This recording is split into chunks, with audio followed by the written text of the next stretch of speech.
नमस्कार दोस्तों, आपका अपने इस YouTube चैनल RD क्लासेस में फिर एक बार स्वागत है। हम आपके लिए लेके आए हैं अब एक और इंटरेस्टिंग वीडियो। इसमें हमने रखे हुए हैं कुछ क्वेश्चंस जो बार बार रिपीट होते हैं और कंफ्यूज करते हैं। आज उन रिपीट होने वाले क्वेश्चनों से कन्फ्यूजन दूर करना है हमें। ठीक है, आज के बाद कोई कन्फ्यूजन नहीं होगा। अगर आप इन क्वेश्चनों को पहले सॉल्व करना चाहें, आपको दूंगा 10 सेकेंड। किसके लिए 10 सेकेंड दूंगा? आपको क्वेश्चंस उतारने के लिए, और एक बार वीडियो को पॉज करके क्वेश्चन करने की कोशिश करना, आप कितने क्वेश्चंस कर सकते हैं। ठीक है, तो मैं 10 सेकेंड के लिए हट रहा हूँ। इस बीच में आप अपना क्वेश्चन को उतार लेना या फिर सॉल्व करके देख लेना आप कितने क्वेश्चन कर सकते हैं और उसमें से कितने आपने गलतियाँ की। कर तो आप सारे सकते हैं, लेकिन छोटी छोटी मिस्टेक हो जाती हैं। ठीक है, उन मिस्टेकों को आप कैसे दूर करेंगे और समझेंगे एक एक क्वेश्चन को। तो ठीक है, आप उतार लीजिएगा इन क्वेश्चंस को। हाँ, उम्मीद करता हूँ आप लोगों ने क्वेश्चंस उतार लिए होंगे, नहीं तो वीडियो को पॉज करके उतार सकते हैं। ठीक है, अब बात कर लेते हैं हम क्वेश्चंस पे। आप कमेंट बॉक्स में ज़रूर बताना कि आप लोगों ने कितने क्वेश्चंस बनाए। अगर सारे बना लिए तो बहुत अच्छी बात है। अगर कहीं कोई कमी रह गई हो तो आप इस वीडियो को देखकर अपना सुधार भी कर सकते हैं।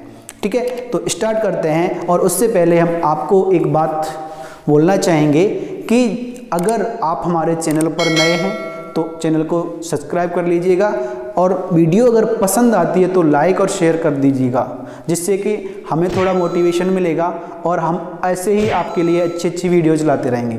अगर आप टेट, सी टेट या किसी भी एस टेट की तैयारी करते हैं तो आप हमारे चैनल को अवश्य ही सब्सक्राइब कर लें और नोटिफिकेशन का आइकन प्रेस करना ना भूलें, क्योंकि हम TET, CTET special videos डालते रहते हैं। अब तक वो वीडियोज़ नहीं देखे हैं जो हमने डाल दिए हैं, तो आप उसका लिंक, जैसे हमने कहा कि अगर बाल विकास से संबंधित, साइकोलॉजी से संबंधित वीडियो हैं तो आप उसका कोई एक वीडियो उठा लीजिएगा, उसमें उसके लिंक मिल जाएंगे। ठीक है, मैथ की वीडियो उठाएंगे तो मैथ के डिस्क्रिप्शन बॉक्स में मैथ के लिंक मिल जाएंगे। ठीक है, तो हर सब्जेक्ट वाइज आपको लिंक मिल जाएगा, आप वहाँ से अपनी तैयारी कर सकते हैं। और अगर वीडियो पसंद नहीं आता है तो डिसलाइक भी कर सकते हैं, जिससे कि हमें पता चलेगा कि हमारी वीडियोज़ में कोई कमी रह गई। ठीक है, तो आ जाइए स्टार्ट करते हैं अपना टॉपिक। मैंने पहला क्वेश्चन रखा हुआ है कि संख्या 1343 यानी 1343 के अनुवर्ती के पूर्ववर्ती का अनुवर्ती कौन सी संख्या होगी? अब देखो कितना घुमाया उसने, लेकिन आपको घूमने की जरूरत नहीं, हम जानते हैं। हम भी ये भी जानते हैं कि 90% लोग इसको कर लेते हैं, लेकिन गलती होने के चांस रहते हैं। ध्यान रखना, जितनी ज़्यादा कैलकुलेशन उतनी ज़्यादा मिस्टेक के चांस रहते हैं। तो कैलकुलेशन को इजी बनाना ही हमारा ध्येय है। हम आपकी कैलकुलेशन इजी बनाएंगे, बस आप समझते जाइए कि कैसे। अब देखो, जैसे ही उसने अनुवर्ती के अनुवर्ती का पूर्ववर्ती का अनुवर्ती पूछा, अब उसने बार बार अनुवर्ती पूर्ववर्ती दे दिया, तो आप कुछ नहीं करेंगे। अब इसमें ये देखेंगे कितने बार अनुवर्ती आया है और कितने बार पूर्ववर्ती आया है, और एक अनुवर्ती से एक पूर्ववर्ती को कैंसिल कर देंगे। रीजन जानते ही होंगे आप लोग कि क्योंकि अगर हम एक बार आगे जाएं और फिर से एक बार पीछे हट जाएं, अनुवर्ती मतलब अगला, जस्ट आगे का, पूर्ववर्ती मतलब पिछला, जस्ट पीछे का। अब एक बार आगे गया और एक बार पीछे आया, तो क्या वहीं तो रह गया मैं कि न तो आगे जा पाया ना पीछे। पहले 1 मीटर आगे गया, फिर 1 मीटर पीछे आ गया। अनुवर्ती और पूर्ववर्ती में क्या होता है? पहले आगे फिर पीछे, या फिर पहले पूर्ववर्ती पीछे गया फिर अनुवर्ती आगे आ गया। तो आप समझ गए। देखो, चीज़ें तो सब जानते हैं, लेकिन यूज कम लोग करते हैं इन चीज़ों का, तो आपको प्रयोग करना है। तो जैसे ही हमने देखा कि अनुवर्ती और पूर्ववर्ती बार बार आया है, तो एक अनुवर्ती से एक पूर्ववर्ती काटते चले जाओ, जितने भी मिले काटने को आप काट दो सारे। जैसे हमने पीछे से देखा, अनुवर्ती मिल गया, क्या कहीं पूर्ववर्ती है? बिल्कुल पूर्ववर्ती मिल गया। अब क्या रह गया? 2 अनुवर्ती रह गए, सिर्फ 2 अनुवर्ती बचे हुए हैं। इसका मतलब इस संख्या के दूसरा अनुवर्ती तक जाना है। तो 1343, और इसका पहला अनुवर्ती हो जाएगा 1344, और दूसरा फिर से अनुवर्ती आएगा तो क्या जाएगा? 1345। देखा दोस्तों, बात ये नहीं होती कि हमें कितना आता है, बात ये होती है हम कितना अच्छे से एक्यूरेसी लेके आते हैं अपनी। ठीक है, तो आप तरीकों को समझिएगा और इसी तरीकों को फॉलो करके आगे अनुवर्ती पूर्ववर्ती हमेशा सॉल्व करना, कभी गलती होने के चांस नहीं रहेंगे। अगर ज़्यादा उसने अनुवर्ती पूर्ववर्ती दे दिया तो माइंड में स्ट्रेस आ जाएगा कि कहीं गलती तो नहीं हो गई, और इस तरीके से करेंगे तो आपकी गलती नहीं होगी। ठीक है, दूसरे पर बात कर लेते हैं। देखो कितना इजी क्वेश्चन है। 11 0 111 में 11 से भाग देना है और उसने पूछा है कि भागफल और शेषफल का योग क्या होगा। बात ये नहीं है कि भागफल और शेषफल का योग क्या होगा, बात यहाँ पे है कि भागफल और शेषफल क्या होगा। मैंने 50% लोगों को तो देखा ही है कि जब वो उतारा लेते हैं उसके बाद अगर शेषफल कम है, वो उतारा लिया और वो उसके मान कम रह गया तो उसको वहीं छोड़ देते हैं कि ये शेषफल हो गया, बाकी भागफल पहले जा चुका है। लेकिन ध्यान रखना एक बात का यहाँ पे बताऊं कि आपने जब कोई संख्या का उतारा ले लिया तो आपको भाग देना पड़ेगा, जाए या न जाए। ध्यान रखना, मौखिक कम समझ में आता है, अभी लिखित में बता रहा हूं। ये बात माइंड में कर लो कि उतारा लेने के बाद भाग देना ही पड़ता है। अगर नहीं दिया तो क्वेश्चन गलत हो जाएगा, आपका भागफल कम हो जाएगा। ठीक है, कैसे देखो, उसने 11 का भाग दिलवाया था किसमें, 11 0 111 में। ठीक है, अब 11 का पहले 1 में नहीं जाएगा तो 11 में देंगे, 11 1 11। ठीक है, कट गया। अब उतारा हमने 0 का लिया। अब बहुत लोग तो क्या करते हैं, 0 में तो भाग जाएगा नहीं, चलो एक और उतार लेते, नहीं, पहले ही अब 0 का उतारा लिया, अब भाग देके देखो, भाग नहीं जा रहा तो भाग टूटेगी, बिंदी बोलते हैं इसको, 0 आ गया। अब फिर से एक संख्या उतारेंगे 1, अब 1 में भाग जाएगा क्या, नहीं जाएगा। अब फिर से भाग टूटेगी, 0 आ जाएगा और फिर से उतार लेंगे 1, अब चले जाएगा भाग। तो अब 11 का भाग दे देंगे, 11 1 11, कट गया, नीचे 0। अब उतारा लिया 1 का। अब बहुत लोग क्या करते हैं, जो उतारा लेने के बाद उसको छोड़ देते हैं कि अब तो 1 का उतारा लिया, ये शेष हो गया क्योंकि 11 से छोटा है। ध्यान रखना, आपने उतारा लिया, ये बात माइंड में कर लेना, बहुत लोग गलती कर देते हैं, इसको बहुत अच्छे से समझ लो कि अगर आपने उतारा ले लिया 1, क्योंकि लगता है ये 1 छोटा बचा है, अब क्या है, भाग टूटी देने की जरूरत नहीं है, लेकिन ध्यान रखना अगर उतारा लिया है तो भाग देना पड़ेगा, तो 1 0 और आ जाएगी। अब शेषफल हो जाएगा 1। ठीक है, तो जो हमारा भागफल था वो कितना हो जाएगा, 1 0 0 1 0 और प्लस 1 शेषफल था, तो वो जुड़ जाएगा। किसका बोला था उसने, भागफल एवं शेषफल का योग। तो 1 जुड़ जाएगा तो क्या जाएगा, 1 1 0 0 1, तो 111 मतलब 1 0 0 1 1। तो ऐसे करना है। मेन बात ये नहीं थी कि ये क्वेश्चन सरल है, मेन बात ये थी कि इसको समझना है। तो लास्ट में जब उतारा लेते तो भाग देना जरूरी है। अगला क्वेश्चन अब ले लेते हैं। अगला क्वेश्चन, अगले क्वेश्चन में देखो उसने एक सीरीज दी हुई है। अब इसी को कहते हैं कि क्वेश्चंस आते हैं अपनी सोच पे भी डिपेंड होते हैं बहुत सारे क्वेश्चंस। अब इसमें ना तो कोई फार्मूला लग रहा है ना कोई लॉजिक लग रहा है, मतलब आपको सिर्फ अपने माइंड का प्रयोग करना है, तर्क शक्ति का प्रयोग करके इसका आंसर निकालना है। तो हमने देखा क्या, -1 +2 -3 +4 करके, एक तो पहली चीज ये समझ में आ रही है कि 1 2 3 4 5 6 7 और डॉट डॉट डॉट करके 1000 तक गए, मतलब 1000 संख्याएं हो गई अलग अलग। देखें तो एक अलग हो गई, दूसरा अलग है, तीसरी अलग है, ऐसे करके 1000 तक गए। तो संख्याओं की संख्या कितनी हो गई, 1000। अब 1000 तो हो गई, चलो फिर हमने एक दूसरी चीज इसमें और देखी कि 1 और 2 को दो संख्याओं के पेयर बना लो। तो दो संख्याओं के पेयर बनवाने से क्या फायदा हुआ, एक प्लस की एक माइनस की, एक प्लस की एक माइनस की आएगी, इसलिए पेयर बना लिए। अब -1 +2, अब इनको जब जोड़ करेंगे तो 1 आएगा। -3 + 4 इनका जोड़ करेंगे तो 1 आएगा। -5 + 6 का जोड़ करेंगे 1 आएगा। ऐसे करके जब आगे चले जाएंगे तो सबका मान 1 1 आएगा। क्यों, क्योंकि यहाँ पे 99 माइनस का आ जाएगा, यही 999, सॉरी 99 नहीं 999, तो अब 1 बच जाएगा यहाँ भी। तो ऐसे करके हमने देखना पड़ेगा कि दो संख्याएं ली हैं और 1000 संख्याएं हैं, तो जोड़े कितने बन जाएंगे, 500 जोड़े बनेंगे, क्योंकि दो ले रहे हैं और 1000 हैं तो 500 दो के जोड़े बन जाएंगे। तो 500 जोड़े बन गए दो के, और एक जोड़े की वैल्यू कितनी है, 1, तो 500 1 500, तो इसका आंसर क्या जाएगा, 500। ऐसे क्वेश्चंस भी आते हैं जो नॉर्मल होते हैं, जरूरी नहीं होता कि उनमें आपको कोई सूत्र लगाना पड़े। ठीक है, अगला क्वेश्चन आया है, बहुत ही अच्छा क्वेश्चन है, कई बार ऐसे क्वेश्चन कई एक आ चुके हैं। कैसे, संख्या दे रखी है का प्रयोग करके सबसे बड़ी और सबसे छोटी संख्या बनानी है। तो ध्यान रखना, जब आपको सबसे बड़ी संख्या बनानी हो तो संख्या के अंक सबसे बड़े से स्टार्टिंग कर दो लिखना, आगे से लिखेंगे बड़े अंक। और जब संख्या सबसे छोटी बनानी हो तो आगे छोटे अंक से स्टार्टिंग कर देंगे।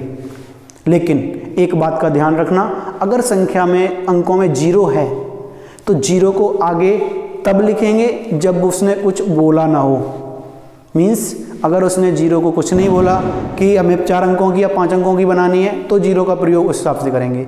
अगर उसने बोल दिया कि हमें 4 अंक या 5 की बनानी है तो जीरो यूज करना पड़ेगा उसमें, तो फिर जीरो का प्रयोग सबसे पहले नहीं करेंगे। हमारा कहने का मतलब ये है कि जीरो अगर किसी संख्या के आगे आ गया तो वो संख्या काउंट नहीं होती। जैसे हमने कहा कहीं लिखा हुआ है 0 2 3, कितने अंकों की संख्या है?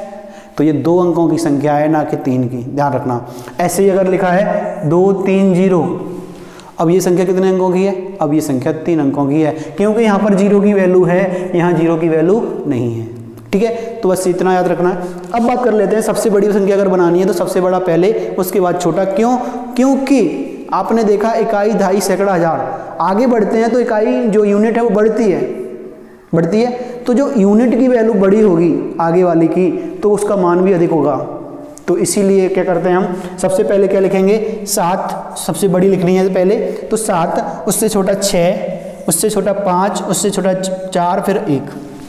अब सबसे छोटी लिखनी है, तो सबसे छोटी के लिए सबसे छोटा पहले लेके आएंगे, तो इसी संख्या को पलट दो। जैसे सबसे छोटा 1, उससे बड़ा 4, उससे बड़ा 5 और उससे बड़ा 6। बस अब कुछ नहीं करना है, ये संख्याएं बन गई, ये सबसे छोटी अंकों का प्रयोग करके, और ये सबसे बड़ी और ये सबसे छोटी। अब दोनों ही संख्याओं का अंतर पूछा हुआ था, तो बस घटाना है।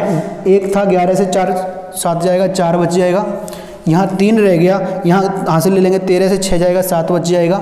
यहाँ रह गया 4, और यहाँ से हासिल ले लेंगे 14, 14 से 5 जाएगा, 9 बच जाएगा।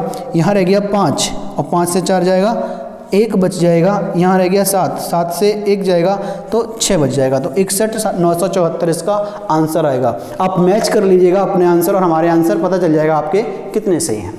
अब आ जाइए थ्योरिकल क्वेश्चंस, जो समय बहुत कम लेते हैं, लेकिन अगर आपकी मतलब नॉलेज कम है या आपने ऐसे क्वेश्चंस नहीं देखे हैं तो फिर ये गलत भी हो जाते हैं बहुत जल्दी।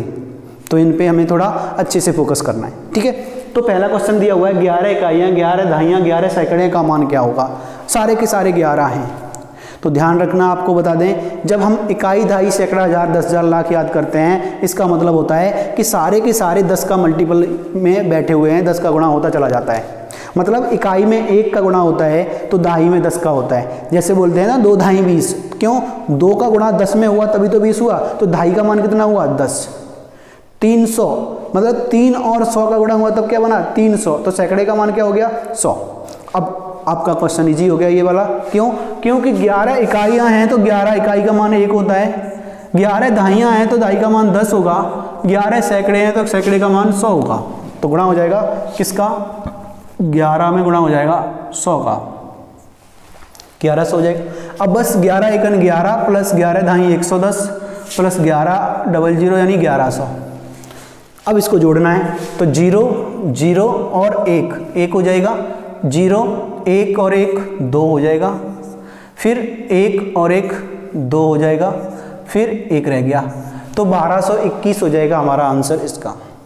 ठीक है, बस मेन चीज़ क्या थी, मेन पॉइंटों पर ध्यान किया करो कि इकाई का मतलब 1, दहाई का मतलब 10, सैकड़े का मतलब 100 होता है। और जितनी संख्याएं दे रखी हैं उसमें गुणा हो जाएगा। 5 दिया है तो 500 लिखा है तो 5 सैकड़े तो 500। ठीक है, सबसे छोटी अभाज्य संख्या बहुत बार पूछा गया एग्जाम में, तो आपके लिए इंपॉर्टेंट भी है। सबसे छोटी अभाज्य संख्या, वैसे तो अगर ऑप्शन कभी कभी हेल्प कर देते हैं हमारा सही हो जाता है, लेकिन अगर इस तरीके से ऑप्शन बना दिए 0 1 2 3 तो कन्फ्यूज हो जाते हैं बहुत सारे लोग कि 0 होगा कि नहीं होगा, फिर आ जाते हैं चलो 0 छोड़ देते हैं तो 1 होगा कि नहीं होगा, या फिर 1 है तो नहीं होता चलो 0 होता होगा फिर, तो इन दोनों में कन्फ्यूजन हो जाता है। तो ध्यान रखना 0 और 1 दोनों में से कोई भी अभाज्य संख्या नहीं है, दोनों ही में से कोई भी अभाज्य संख्या नहीं है और ना ही कोई भाज्य संख्या है, ये दोनों ही संख्याएं उदासीन है, ध्यान रखना। लेकिन अगर बात कर लें हम 0 1 के बाद 2 की, तो 2 हमारी एक ऐसी संख्या है जो सबसे छोटी अभाज्य संख्या कहलाएगी, क्योंकि जिससे पहले हमें कोई ना तो 0 मिला अभाज्य ना 1 मिला, तो 2 ही ऐसी संख्या थी जो सबसे छोटी अभाज्य संख्या थी। तो इसका आंसर क्या हो जाएगा? 2।